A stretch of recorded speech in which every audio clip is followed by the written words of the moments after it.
This conference will now be recorded. Last class, we discussed the field test conducted in subsoil exploration, the important field test conducted in subsoil exploration.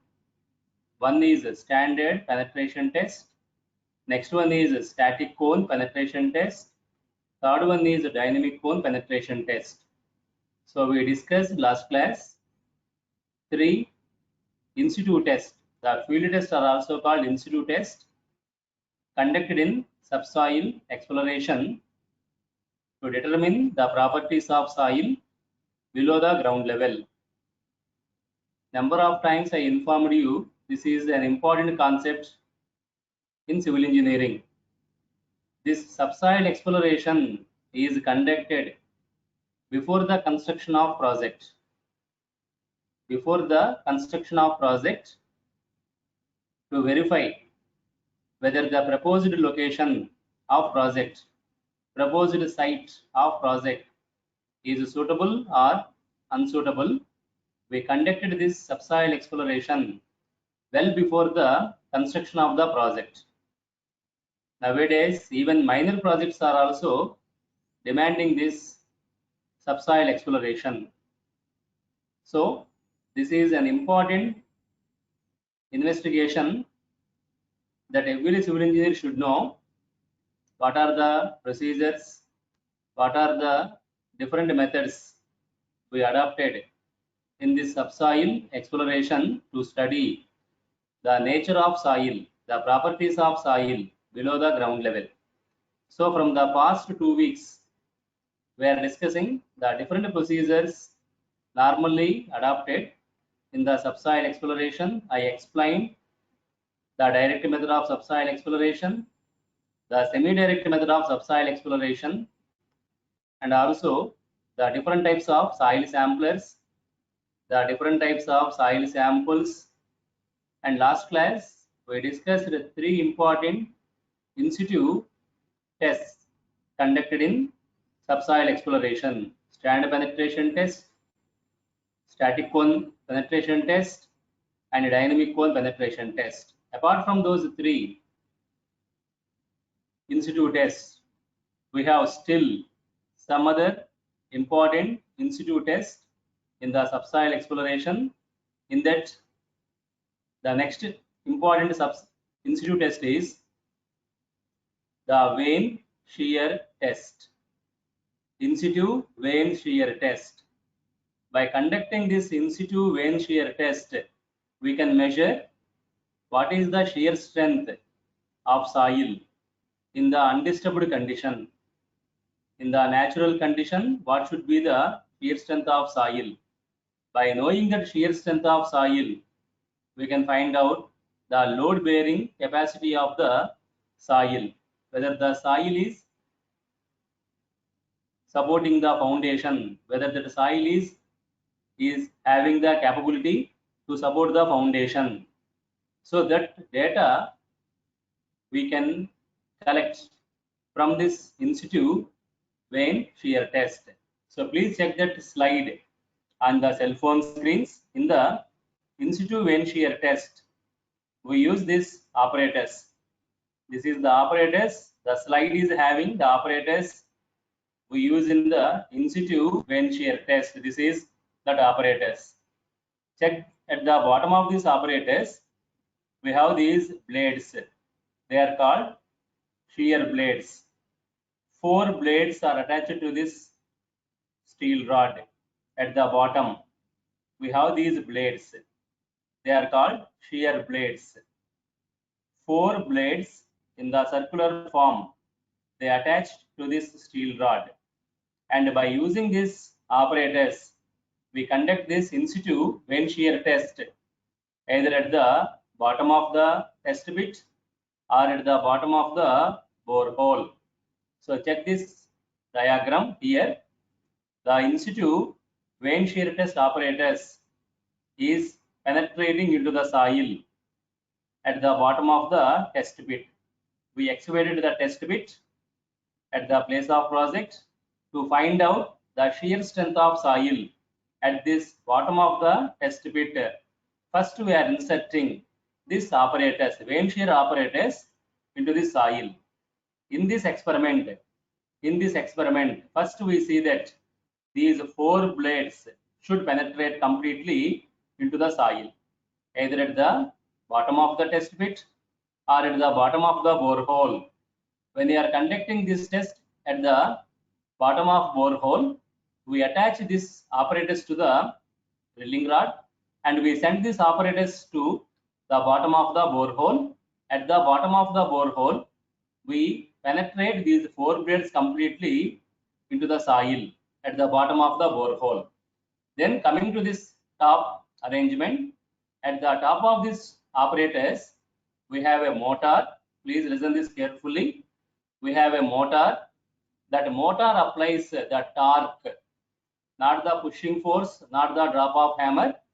The motor at this top applies the torque on this apparatus. You know what is meant by torque. Torque is the rotating effect.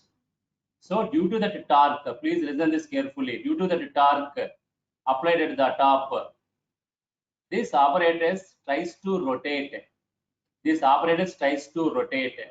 Since these blades are already inside the soil, when these blades are tries to rotate inside the soil applies an opposite torque, that is called resisting torque. Due to the property, the soil applies an opposite torque on these 4 blades.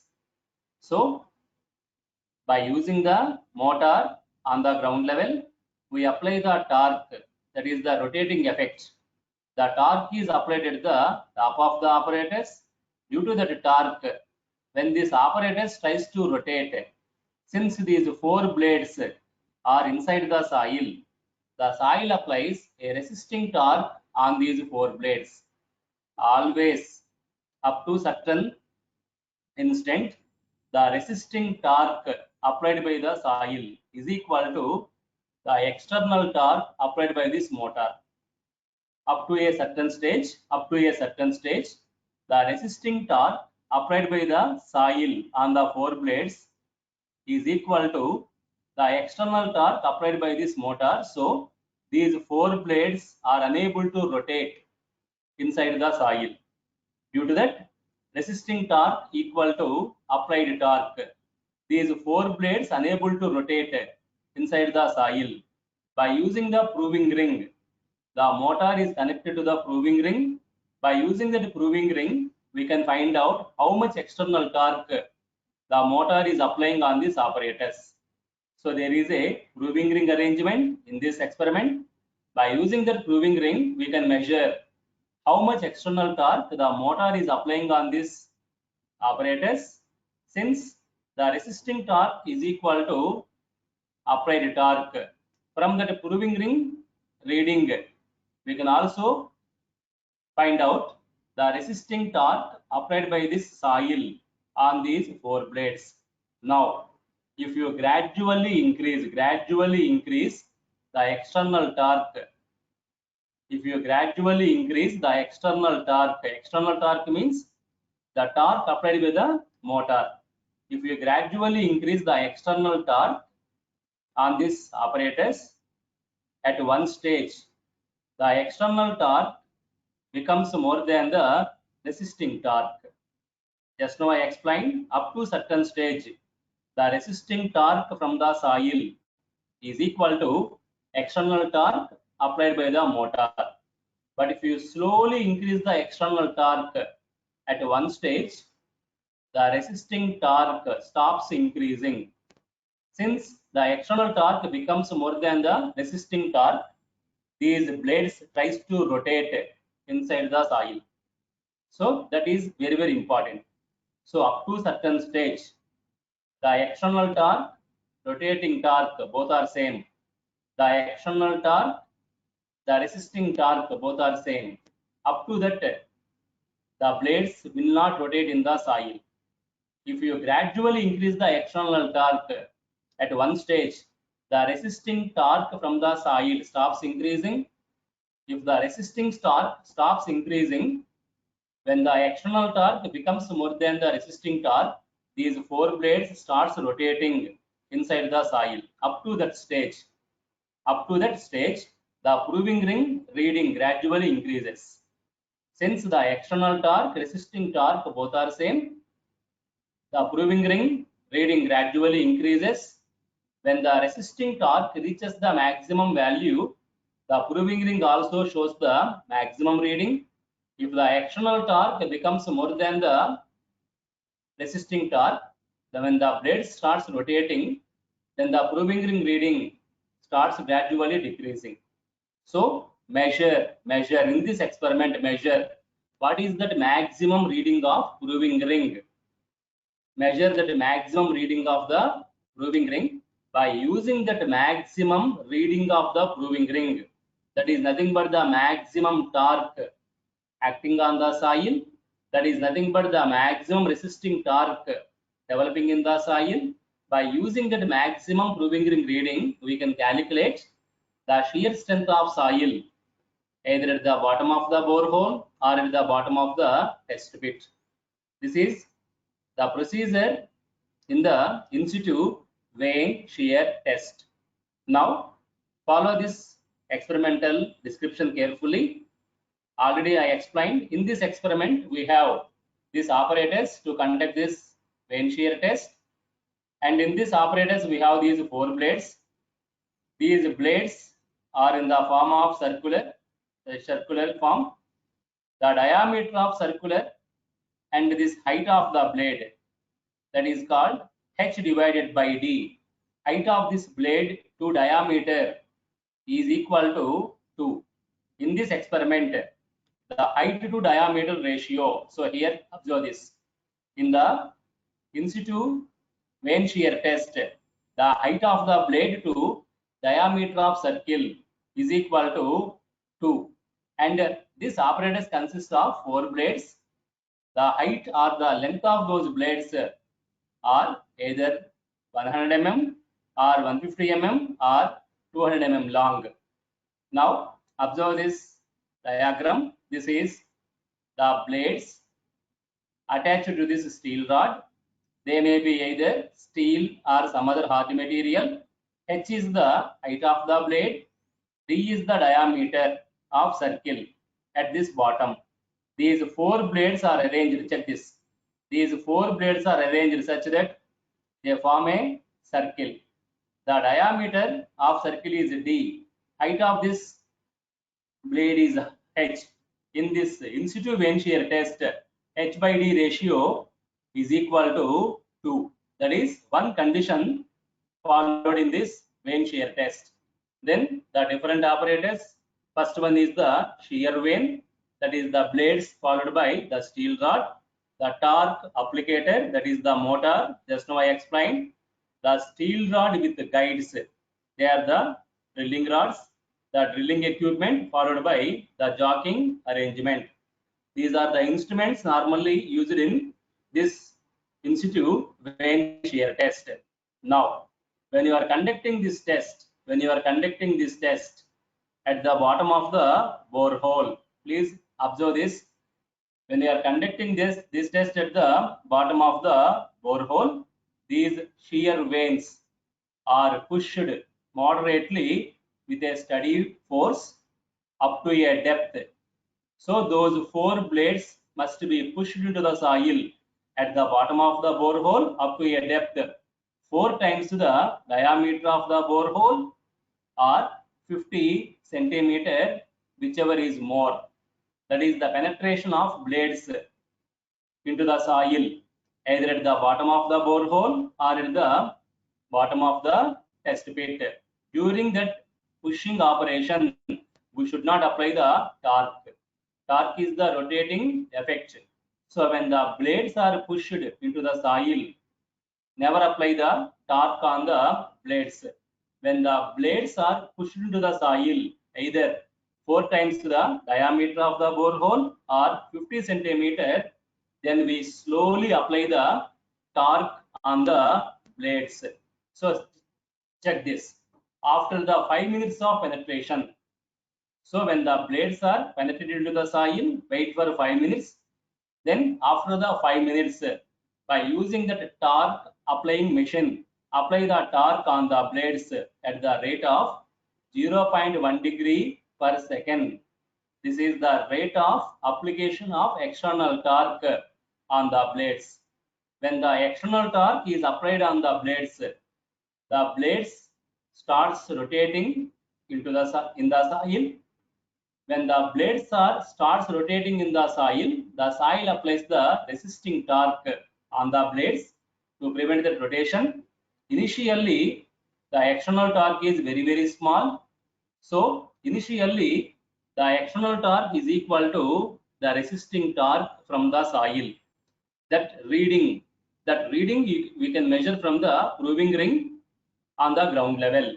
Now, if you slowly increase the external torque at one stage, the external torque becomes more than the resisting torque.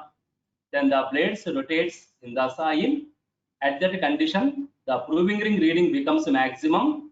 Note down the proving ring reading, that is taken as T. T is the maximum torque applied on the blades when the blades starts rotating in the soil at the bottom of the borehole. By knowing this maximum torque acting on the blades, this is the maximum torque acting on the blades. It is also equal to the maximum resisting torque from the soil. So by knowing that T value from the proving ring, we can find out the undrained shear strength of soil. This is an important shear strength parameter of soil, undrained shear strength. While calculating the load bearing capacity of soil, we are using this undrained shear strength of soil. So by using this maximum torque applied on the blades, we can find out the undrained shear strength of soil by using this equation. SU is equal to T maximum torque divided by pi d square into H divided by 2 plus D by 6.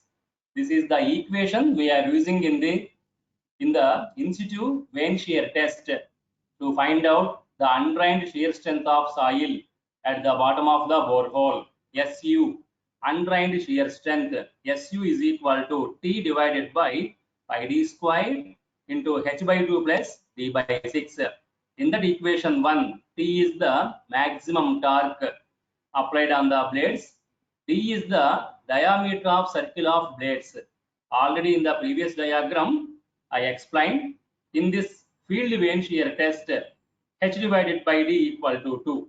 So before conducting this experiment, we measure the diameter on the ground level.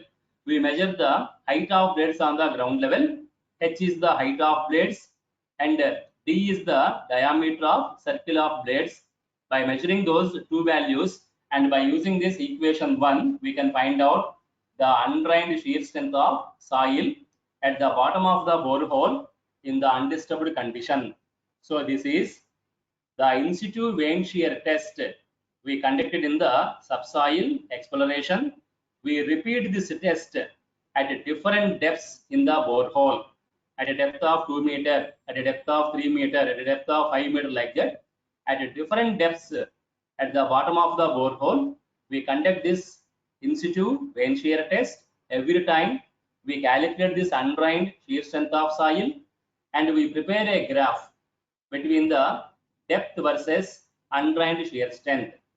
The undrained shear strength versus depth graph is prepared after conducting this test at different depths in the borehole. So this is the important field test.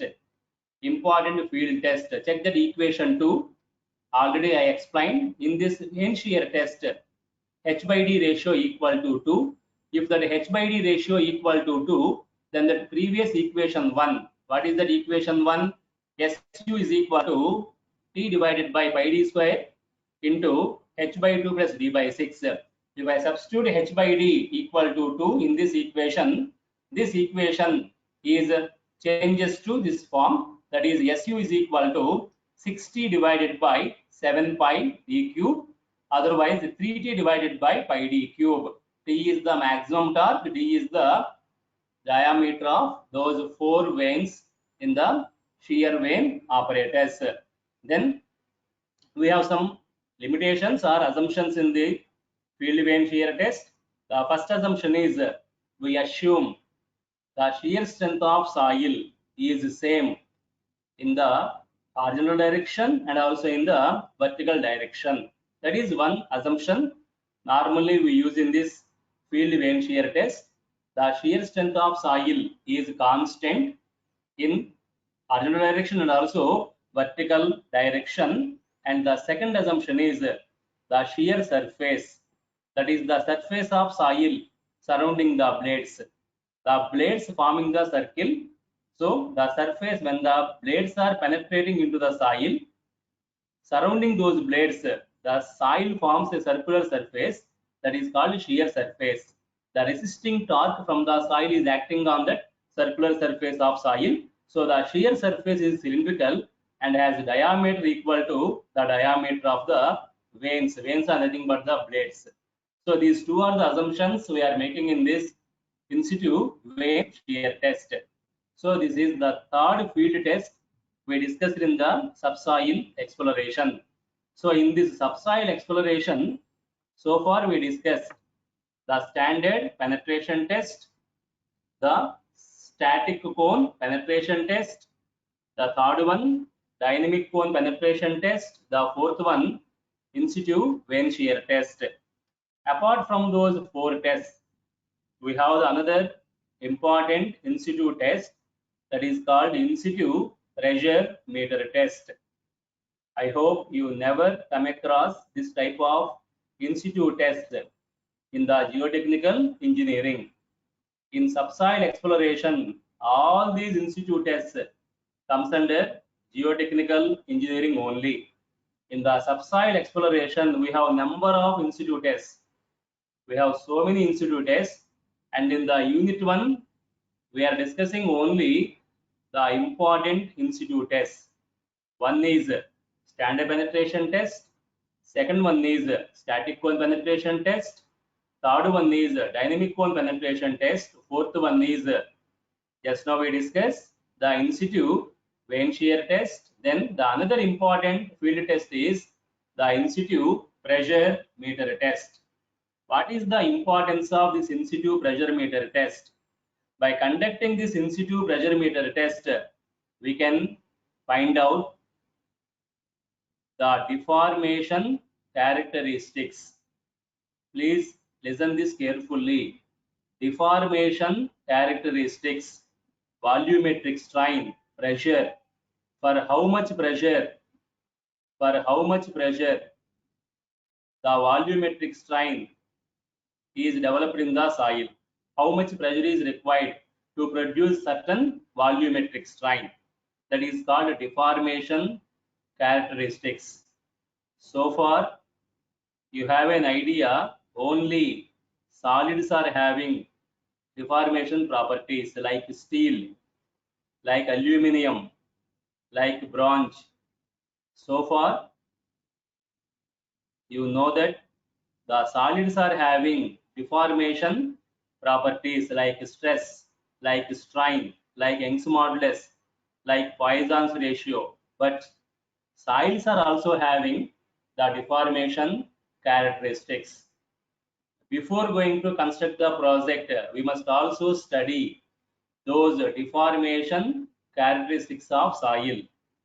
So, what is the volumetric strain for a certain amount of pressure acting on the soil? In order to study the deformation properties of soil at the in the borehole, we conduct this important in situ test in the subsoil exploration, that is the in situ pressure meter test. It is an important field test in the subsoil exploration, especially for the major projects like earth dams, like gravity dams.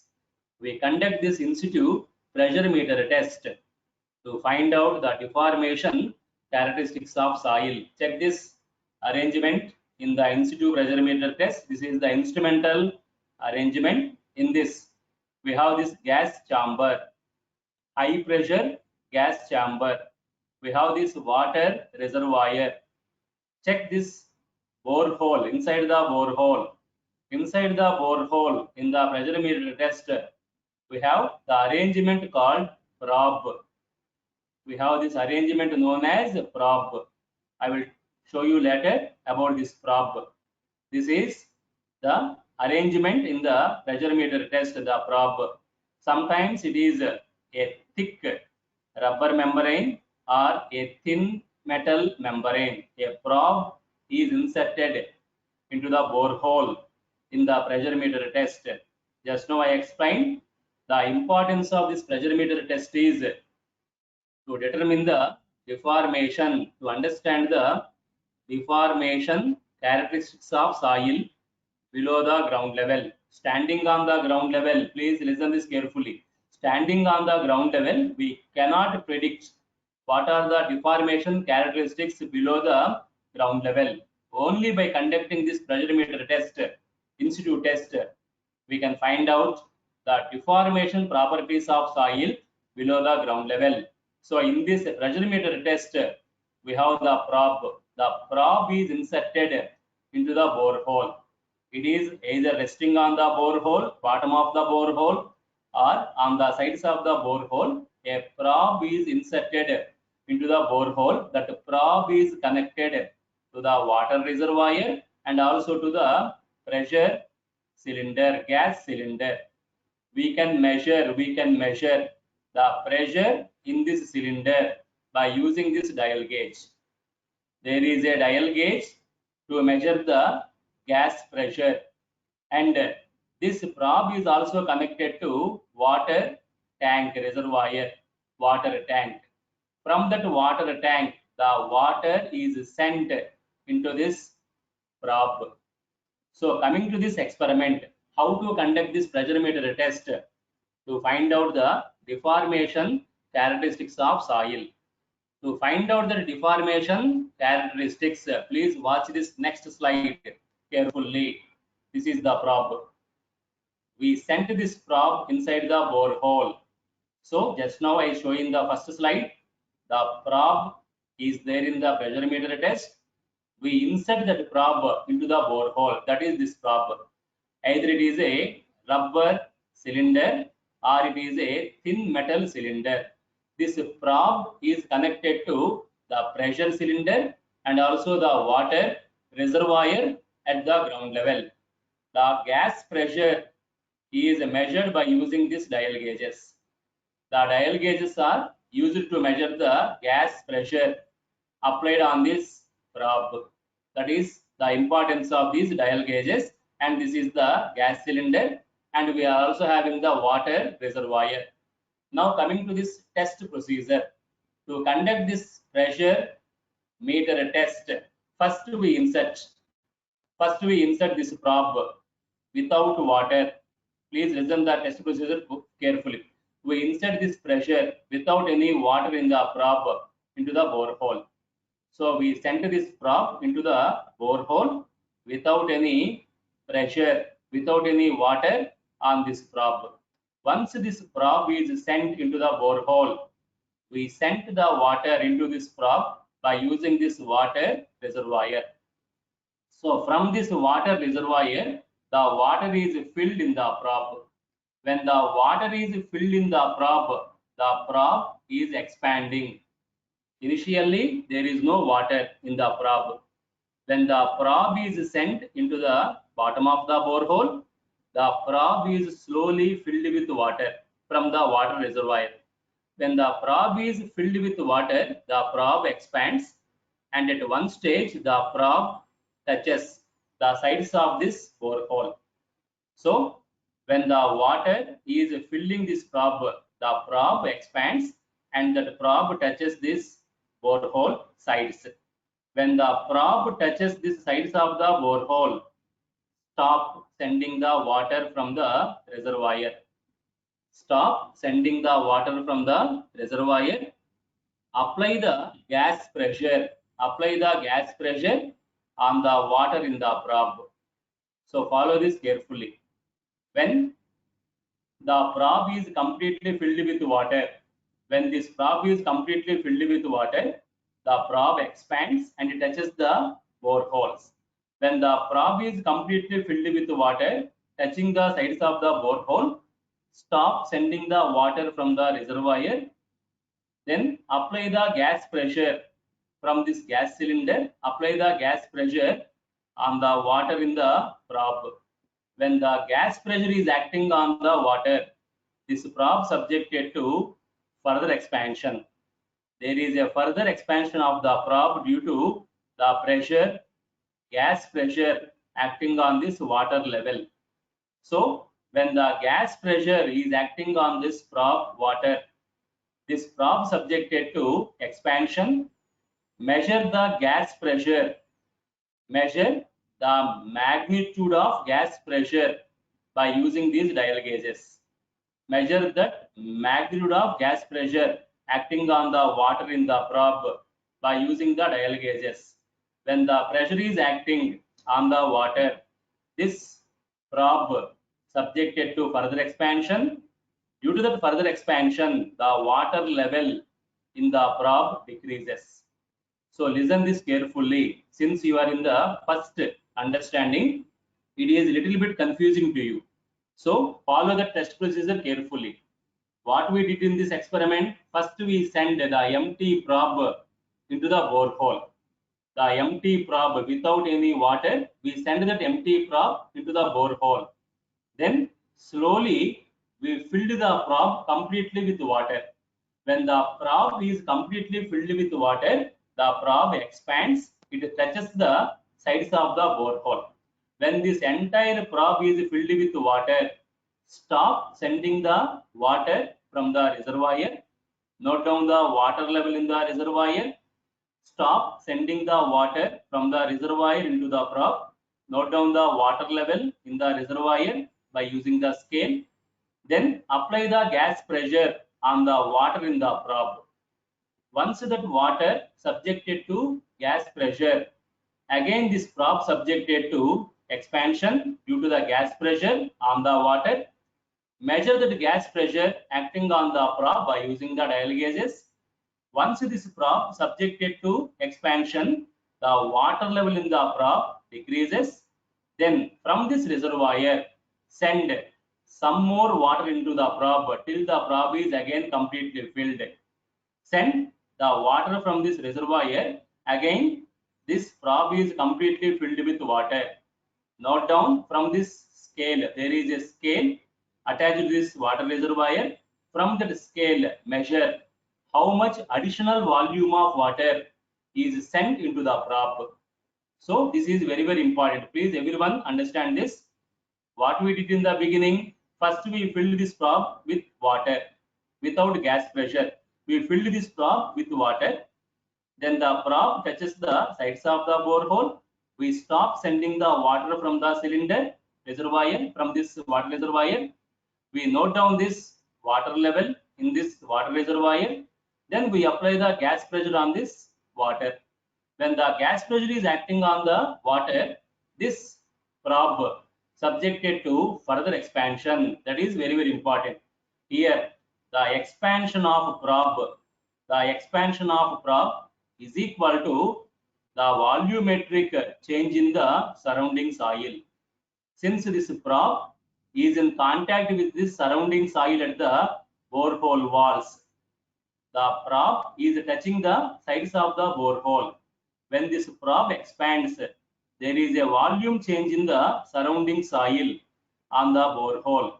That volume change of soil is equal to volume change of probe. The volume of the probe is increasing due to gas pressure. Since volume of probe is increasing, the surrounding soil at the borehole subjected to volume change. There is a change in the volume of soil on this borehole walls due to the volume increase of probe.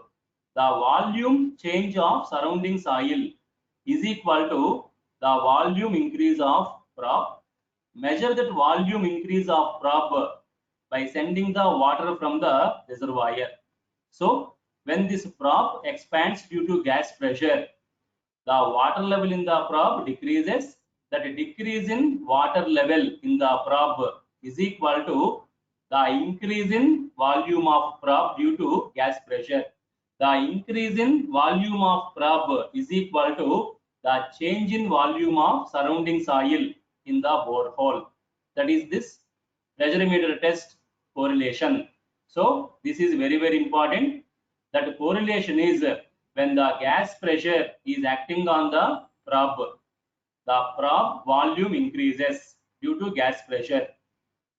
That increase in volume of probe is equal to the change in volume of surrounding soil. When the volume of probe increases, the water level in the probe decreases. Since the water level in the probe decreases, from this reservoir, send additional water into this probe. The volume of the additional water is equal to the increase in volume of probe. The increase in volume of probe is equal to the change in volume of the surrounding soil. So in this pressure meter test, we know the gas pressure acting on the probe, and from this water reservoir water level, we know the additional volume of water sent into this probe. Then again increase the gas pressure to some other value. Again increase the gas pressure to some other value. Due to that increase of gas pressure, again the probe subjected to expansion. When the probe subjected to expansion due to increase of gas pressure, there is an increase in volume of the probe. If there is an increase in the volume of the probe, the surrounding soil also subjected to volume change. Then send the additional water, again the additional water into the probe to fill the probe. That volume of additional water is equal to the further increase in volume of probe, that is equal to again the additional change in volume of surrounding soil. So in this experiment, pressure meter experiment, every time we increase the gas pressure acting on the water in the probe. That is gas pressure increase on the water in the probe. We measure that increase of gas pressure by using the dial gauge. When the gas pressure increases, the probe volume also increases. The probe subjected to expansion due to increase of gas pressure. So the volume of probe increases. Since this probe is in contact with the surrounding soil, the increase in volume of probe is equal to the change in volume of the surrounding soil. Then send the additional water into the probe to fill the probe. The volume of the additional water is equal to the increase in volume of the probe. Measure by using this scale on the water reservoir. Measure that volume of additional water sent into this probe. So here we are taking two readings. At the ground level, we are taking two readings. One is the gas pressure acting on the probe. Second one is the additional volume of water sent into the probe. Additional volume of water is equal to the increase in volume of the probe. Increase in volume of the probe is equal to the change in volume of the surrounding soil. So in the pressure meter experiment, we are having the readings of gas pressure and the reading of the change in volume of the soil. It is equal to increase in volume of the probe, that is equal to volume of additional water sent into the probe. Now by using the gas pressure and the change in volume of soil in this experiment, we prepare a graph. Check this diagram carefully, please. So here this is probe. First we fill the probe with water. The entire probe is filled with water without gas pressure. This probe will touch the sides of the borehole. Then we apply the gas pressure on the water in the probe. Because of the gas pressure, the probe subjected to expansion. When the probe subjected to expansion, there is an increase in the volume of the probe. That increase in volume of the probe will causes the change in volume of the surrounding soil. This is the change in volume of the surrounding soil due to increase in volume of the probe. When the volume of probe increases, the water level in the probe decreases. Then from the water reservoir, sent the additional water. So here you are having the water measuring cell. This water measuring cell will gives you how much additional water is sent into the probe to fill this probe again. So from this water measuring cell, we can find out what is the additional volume of water is sent into the probe to fill the probe up to the top. So we are having that reading of additional volume of water sent into the soil, and we are having the gas pressure from these dial gauges. We can measure the gas pressure acting on the probe.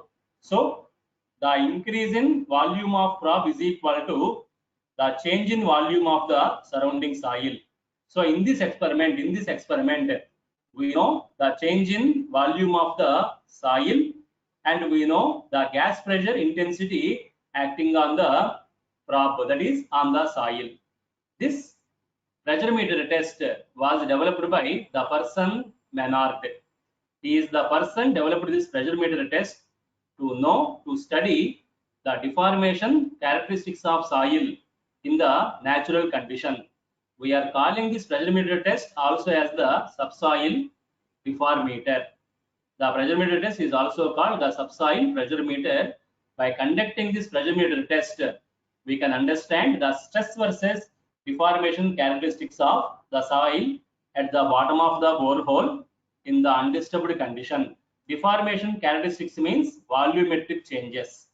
So when the gas pressure, gas stress acting on the probe, that pressure is also acting on the surrounding soil, that causes the change in volume of the surrounding soil. By using this pressure meter test, we can study the stress versus deformation characteristics of the soil at the bottom of the borehole in the natural condition. Then from this experiment, we can prepare this graph. The pressure acting on the probe is taken on the x-axis. The deformation of probe, that is change in volume of probe, is taken on the y-axis. The change in volume of probe is equal to change in volume of the surrounding soil. So we will get this graph like this. This is the graph normally we will get from the pressure meter test. In this graph, from point B to point C, in this region, the graph is almost straight line. We can say the soil in this region is elastic nature. After point C, the graph is curved manner. Here the soil is in plastic state. So from this graph, we can find out at which pressure the soil is changing from elastic condition to plastic condition. In the real conditions, when the project is constructed on that soil, we must see that the pressure on the soil due to that structure should not be more than the elastic pressure. If that stress on the soil is more than the elastic pressure, from this graph we can find out what is that range of the elastic pressure. So if the stress in the soil after the construction is in this elastic pressure range, there is no failure of soil. If the stress after the project is beyond that elastic stress range, definitely the soil at the bottom of the foundation subjected to failure because it enters to the plastic region.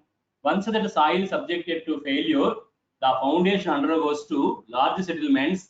It may lead to the failure of entire structure. So in this experiment, pressure meter test experiment, the important determination is the determination of the elastic stress range in the soil. So what is that elastic stress range?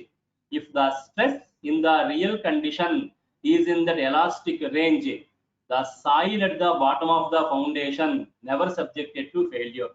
So the structure is stable. But if the stress at the bottom of the foundation in the soil is more than that elastic stress range, the soil subjected to failure due to plastic conditions. So from this graph of the pressure meter test, we can understand what is the range of the elastic stress in the soil at the proposed place of construction. This is the importance of the pressure in situ pressure meter test in the subsoil exploration. Okay, students, up to this pressure meter test, if anybody is having doubts, you please ask me.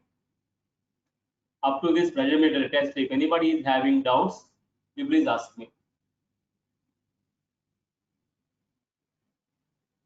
Attendance is very low, very low. In situ means in the natural condition, without collecting the soil sample, if you conduct the test in the natural condition at the field, we call it as in situ test. In situ or field test, both are same. In situ means inside, that is the meaning of in situ, inside. Still the attendance is very low, only 20 students attended the class. Why we are using the gas? We are sending that inside the borehole. We can send only the gas to create additional pressure. It is possible to create the additional pressure in the water on the probe. So first we fill the probe with water completely. We fill the probe with water. So to create extra pressure on the water inside the probe, we must send the gas with pressure into that borehole or inside the probe. So to apply that additional pressure in the water inside the probe, we are sending that gas. It may be normal air. That gas means not additional one. Normal air under pressure is sent into that probe. It is acting on the water inside the probe, so that probe subjected to expansion because of that additional gas pressure. We can measure the gas pressure on the ground level by using the dial gauges. Then we send additional water into the probe. Once the probe subjected to expansion due to gas pressure, the water level in the probe decreases. So again, to fill the probe up to the total water, to fill the probe completely, we send additional water from the water reservoir into the probe. We measure the additional water, volume of water, by using that water measuring cell. Please inform to your classmates to attend the class. Still the attendance is very low, only 21 students are there. We are entering the attendance regularly in the college website, and every day they are posting the attendance to the university. So please inform that even HODs are also posted that information in the WhatsApp group. So please inform to your remaining friends about that attendance. Still, if anybody is having doubts regarding these institute tests, either the standard penetration test, static cone penetration test, dynamic cone penetration test, vane shear test, or the last one, the pressure meter test, you please ask me. If anybody is having doubt regarding these institute tests, definitely you will get the questions from the institute test in the semester examination. They are very important tests, institute tests. So I am requesting you all, if you have any doubts regarding these institute tests, please ask me. So one student asked why you are using the gas. We must create extra pressure on the water in the probe. We can create that extra pressure by applying only the gas pressure. We don't have other facilities to develop that additional pressure in the water inside the probe. We can use that gas, that is air, to apply that additional pressure on the water inside the probe. Still, if anybody is having doubts, you please ask me regarding this 5 in situ field tests.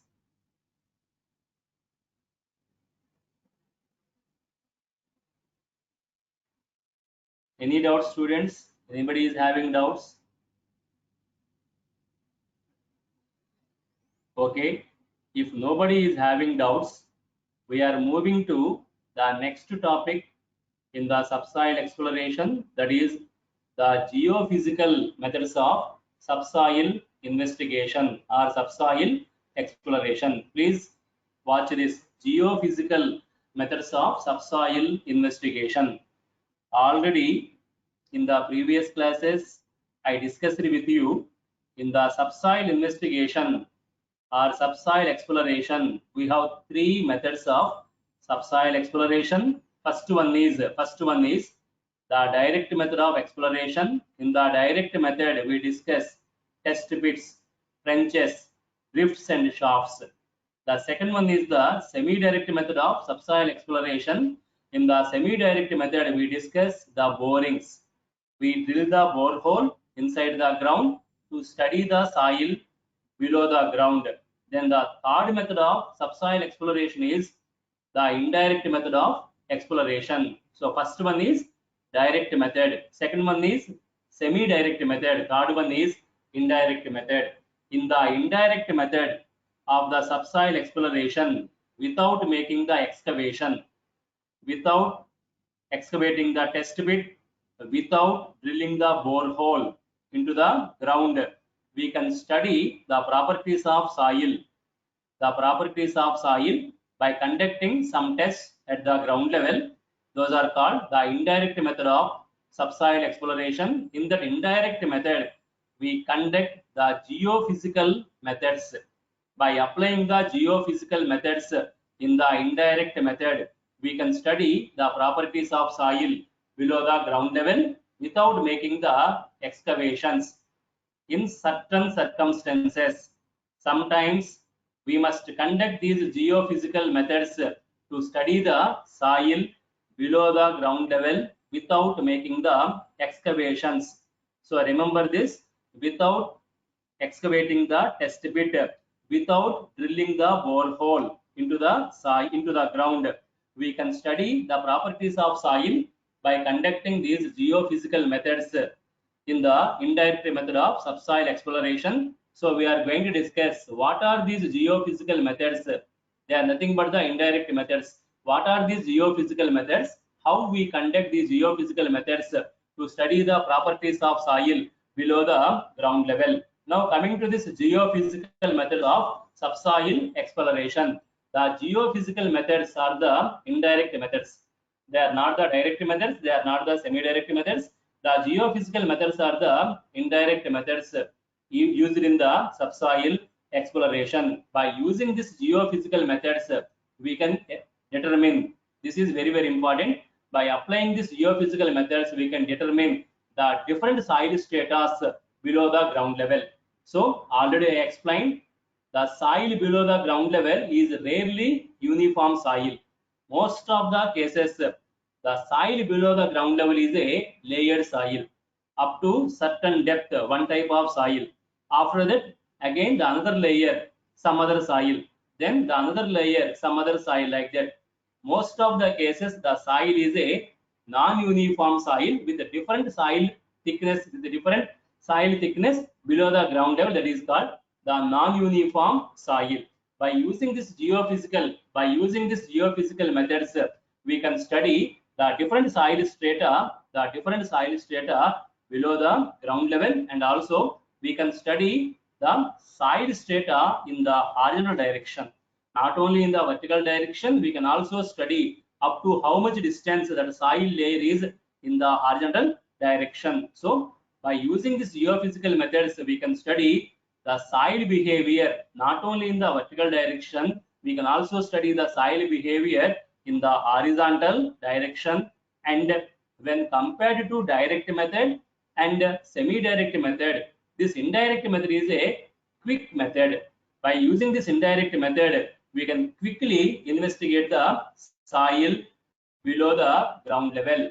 But sometimes, even though these geophysical methods are more easy to conduct and they are rapid methods, but sometimes we must verify the results of these geophysical methods by conducting either the direct method or the semi-direct method of subsoil exploration. So at one or two instances, one or two cases, we must also verify the results obtained from the geophysical methods by conducting either the direct method of subsoil investigation or the semi-direct method of subsoil investigation for checking purpose.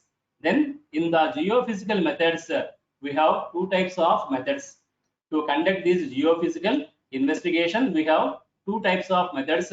One is called the seismic refraction method. Second one is called the electrical resistivity method.